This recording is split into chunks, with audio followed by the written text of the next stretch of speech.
আসসালামু আলাইকুম এভরিওয়ান। আজকে আমরা যাচ্ছি মদিনায়। এখন আমরা আছি মক্কায়। এখান থেকে যেতে 3-4 ঘন্টার মতো লাগবে। আমরা গাড়ি ভাড়া করে যাবো। আসলাম কি বন্ধুরা, আজকে আমরা মদিনায় যাবো। আপনারা আমার সাথে আসেন।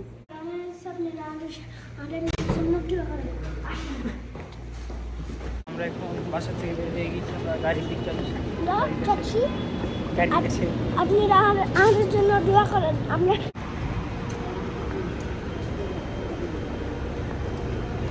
এখন গাড়িতে উঠে গিয়েছি। আমরা এখন গাড়িতে উঠে গিয়ে মক্কাকে পিছে রেখে আমরা মদিনার দিকে চলতে শুরু করলাম।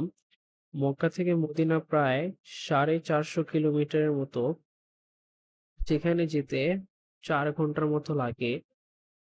মদিনায় যাওয়ার পর সর্বপ্রথমে আমরা মসজিদুল নববীতে যাব না, আমরা যাব মসজিদুল কুবায়। মসজিদুল কুবা নিয়ে বিস্তারিত আলোচনা সামনে থাকছে। এই অন্ধকার রাস্তা পার করার পর আমরা একটা গ্যাস স্টেশনে থামি। রাত হওয়ায় গ্যাস স্টেশনটা খালি ছিল। আমরা 1.5 ঘন্টা পরে এখানে এসেছি পেট্রোল পাম্পে। সবাই বাথরুমে গেছে, আম্মু গেছে লাইসা বসে। সাদ ভাই কিছু বললো। আমরা আসি আর আপনারা আমাদের সাথে আসেন। আপনারা আমাদের সাথে আসেন। এটা হলো আমাদের গাড়ি। এটা হলো আমাদের গাড়ি। এইখানে একটু পুরাদিনের টাইপের একটা চায়ের দোকান ছিল। এখান থেকে আমার আব্বু একটু চা নেয়। চাটা কেমন? Fine fine. এখন আমরা চলে যাচ্ছি। বিরতির পর আমরা আবার চলতে শুরু করি। কিছু ঘন্টা পর আমরা মসজিদুল কুবার কাছে এসে পড়ি। এই সেই মসজিদুল কুবা। আমরা একটু আগে পৌঁছেছি জায়গায়, আইসা পড়ছি আমরা। এটা কুবা মসজিদ আসছি আমরা।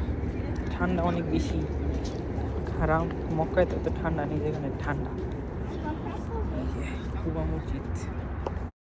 এই সেই কুবা মসজিদ, ইসলামী ইতিহাসের প্রথম মসজিদ। এই এলাকায় একটি কূপ ছিল যার নাম কুবা। এই কুবা কূপকে নিয়েই এখানে একটি জনবসতি গড়ে ওঠে। পরবর্তীতে সাল্লাল্লাহু আলাইহি সাল্লাম মক্কা থেকে মদিনা যখন হিজরত করেন, তিনি সর্বপ্রথম মদিনায় যাননি, তিনি সর্বপ্রথম এখানে এসেছিলেন। তারপর সে এখানে এই মসজিদটি নির্মাণ করেন।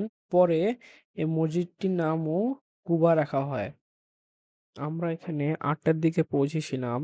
যেহেতু আমরা ফজরের নামাজ মিস করেছি, তাই আমরা অজু করে নামাজ পড়তে যাই। এটা কুবা মসজিদের ভিতরের দৃশ্য। এখানে যে এসে 2 রাকাত নামাজ পড়ে, কারণ এখানে 2 রাকাত নামাজ পড়লে পূর্ণাঙ্গ উমরার সওয়াব পাওয়া যায়। ফজিলতের দিক থেকে মসজিদুল হারাম, মসজিদুল নববী এবং মসজিদুল আকসার পরে এই মসজিদটি আসে। নামাজ শেষে বের হয়ে আমার আব্বু এখান থেকে কিছু মেসওয়াক নেয়।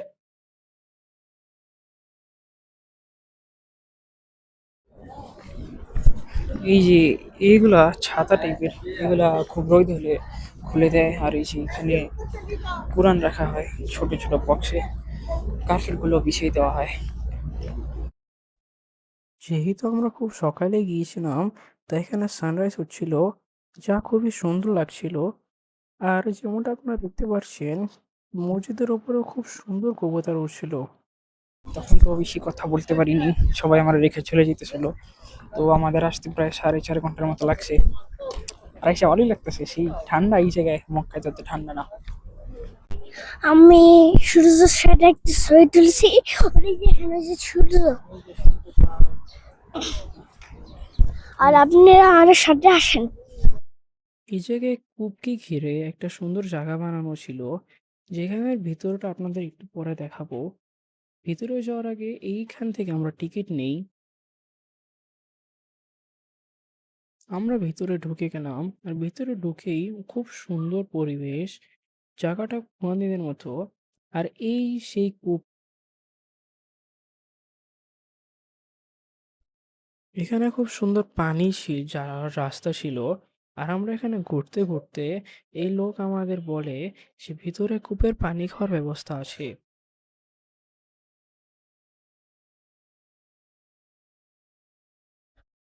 এখান থেকে আমরা কূপের পানি খাই, আর কূপের পানি অনেক বেশি ঠান্ডা ছিল।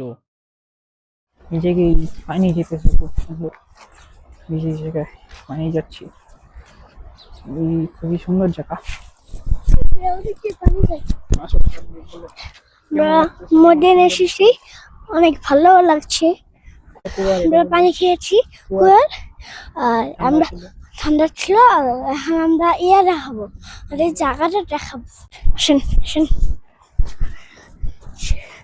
ও ও, সুন্দর সুন্দর।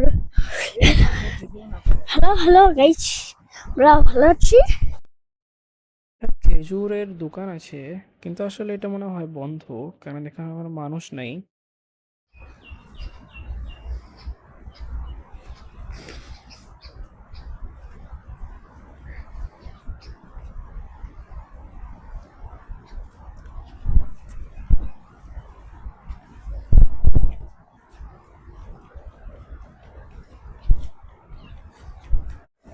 এই জায়গায় এসব পাহাড়ের মতো দিচ্ছি, খুব সুন্দর। এখানে গাছে মানে ঘাসে পানি দেওয়া হচ্ছে। জায়গার মূল সৌন্দর্য তো বলতে গেলে এখানে গাছ আর প্রকৃতি ছিল। এখানকার গাছগুলোই মূল সুন্দর জিনিস। এখানে আমি দেখাচ্ছিলাম সবকিছু পুরানদিনের মতো হলেও এখানে এসি তো আছেই। সৌদিরা আসলে অনেক গরম, তাই এসি ছাড়া কোনো জায়গায় চলে না। তো পুরানদিনের মতো বানানোর পরও এখানে এসি আছে। বেশি একটু আগে ছবি তুলেছিলাম, ভাল লাগেনি। বাঙালি মানুষ হলে সেই ছবি তুলতো, মানে প্রাকৃতিক ছবি তুলেছি, নিজের ছবি তুলিনি। দেখে যে ঘাসে আরো পানি দিচ্ছে, খেতে যাবে না, খাওয়া যাবে না। এরপরে আমরা বেরিয়ে যাচ্ছিলাম। যেই গেট দিয়ে আপনারা ঢুকবেন সেই গেটটা বের হয়ে যাবে না, আরেক গেট দিয়ে বের হতে হবে, যেটা আর বাম সাইডে। সেই গেট দিয়ে বের হওয়ার সময় একটা দোকান আছে। এগুলো মূলত মার্কেটিং স্ট্র্যাটেজি, যাতে মানুষ বের হওয়ার সময় কিছু কিনে, কিন্তু আমরা আসলে কিছু নিই নেই।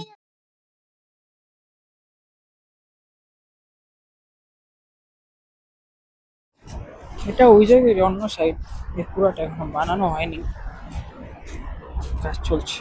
তো গাইস, এই ছিল ভিডিও। আশা করি ভিডিওটা ভালো লেগেছে। আমি জানি ভিডিওটা তেমন একটা ভালো মতো হয় নাই, কারণ আমি প্রথম প্রথম করছি। যাই হোক, এই সফরের আরও 2টা ভিডিও আসবে, যেখানে আমি উহুদের পাহাড়, মসজিদুল নবাবী এবং কেবলাতাইন মসজিদ আর আরও বিভিন্ন মসজিদ নিয়ে কথা বলবো। সেগুলো দেখার জন্য চ্যানেলকে সাবস্ক্রাইব করে রাখতে পারেন। আর যদি এই ভিডিওটা ভালো লেগে থাকে তাহলে একটা লাইক দিয়েও রাখতে পারেন। আসসালামু আলাইকুম।